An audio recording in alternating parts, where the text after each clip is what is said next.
देखिए केजरीवाल क्या कहे थे। जनता तो ऐसे ही लग रहा है कि केजरीवाल फेंक रहे हैं, बाकी जब सच आया है तो पता चले रहा है सबको। ये ध्यान में रखना कि अगर गलती से बीजेपी की सरकार आ गई तो आपकी झुग्गी बचने वाली नहीं है। सारी झुग्गियां ये 6 महीने में तोड़ देंगे। मैं मेरे गरीब भाई बहन को खाली पेट सोने नहीं दूंगा। अरे मुंह से रोटी छीन रहे आदमी, 10 रुपया कमाता खाता था, वो भी रोटी चली गई। आदमी कैसे आता था, झुग्गी में तो एक रोटी बना खा लेता था। ये कोई बात होती है? बस खाली लालच, गरीब आदमी के सारे मार रहा है मोदी। बस हम अवैध हैं तो इनकी सरकार कैसे वैध हो सकती है? हमारे ही वोटों से तो सरकार बनी है। बेटू स्कूल जाते हो? हाँ जी। कौन से स्कूल में पढ़ते हो? यहीं से आर पार्क। शेयर पार्क में? हाँ। आपका घर भी टूट गया? हमारा घर भी टूट गया। किताबें कहाँ हैं आपकी? हमारी तो सब इसी में दब गई। किताबें दब गई आपकी? सब दब गई। कौन सी क्लास में पढ़ते हो बेटू आप? 12th में पढ़ती थी। बोर्ड एग्जाम है? हाँ, अभी गई थी मैं 12th में।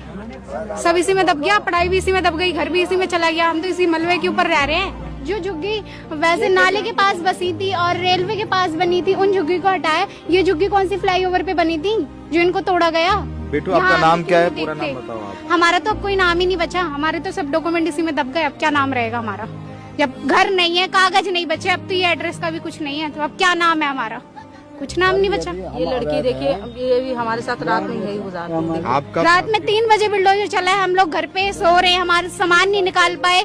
कौन सा सरकारी काम रात में 3 बजे होता है? दफ्तर 10 बजे खुलते हैं। दूसरे दिन सुबह डिवीजन बेंच में हमारी हेयरिंग थी, इन्हें पता था 10 बजे का मैटर लगा है, इन्होंने 3 बजे बुलडोजर चला दिया इस डर से कि कहीं इन्हें स्टे न मिल जाए। हम लोग रात में कोर्ट के बाहर आपकी किताबें भी दब गयी? सब दब गए। आई कार्ड तो कुछ भी नहीं है, बस हम तो एक ऐसे ही रह गए। कुछ भी नहीं बचा हमारे पास। तो हमें तो रेखा गुप्ता ने ऐसा कर दिया, गरीबी हटाने आए थे मोदी जी, गरीबों को ही भगा रहे हैं तो देश से।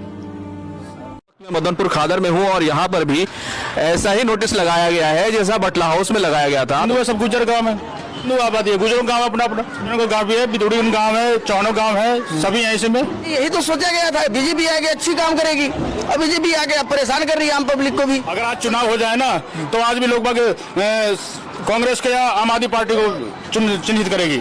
उत्तर प्रदेश सिंचाई विभाग का नोटिस न बटला हाउस देख रहा है न मदनपुर खादर देख रहा है। इस वक्त मैं मदनपुर खादर में हूं और यहाँ पर भी ऐसा ही नोटिस लगाया गया है जैसा बटला हाउस में लगाया गया था। आप देख सकते हैं कि इस नोटिस में कहा गया कि खसरा नंबर 152 में आगरा नहर की दाई पटरी पर कब्जा कर लिया गया है, इसको 15 दिनों के अंदर खाली कर दें वरना इसको डिमोलिश कर दिया जाएगा। हानि के जिम्मेदार आप खुद होंगे। एक नोटिस नहीं है, ये पूरा इलाका आप देख रहे हैं, जो बड़े बड़े घर बने हुए हैं, ये तमाम जो आशियाने बने हुए हैं, ये तमाम कोठी और फ्लैट बने हुए हैं, इन सब पर इस तरह का नोटिस लगाया गया। ये 800 साल पुराना गांव है, कोई आज का कोई नया तो बसा हुआ है नहीं। बाकी गांव की अपनी जमीन है, उधर नहर निकली है तो खसरा नंबर 152 में पटड़ी होती है नहर की, अपनी पटड़ी की हद है, रोड निकालना जो भी निकालना अपनी पटड़ी की हद ले लो। चीज में गांव का विरोध नहीं, इस बात का नहीं कर रहा कि अपनी मत लो चीज के लिए। गांव कह रहा है जितनी तुम्हारी सीमा बनती है उतनी तुम्हारी हद जो है वहां तक आप ले सकते हो। अब ये थोड़ी कि तुम चीज तो तुम्हारी यहाँ तक, तुम कह रहे हो हमारा तो वहां तक है इस चीज के लिए।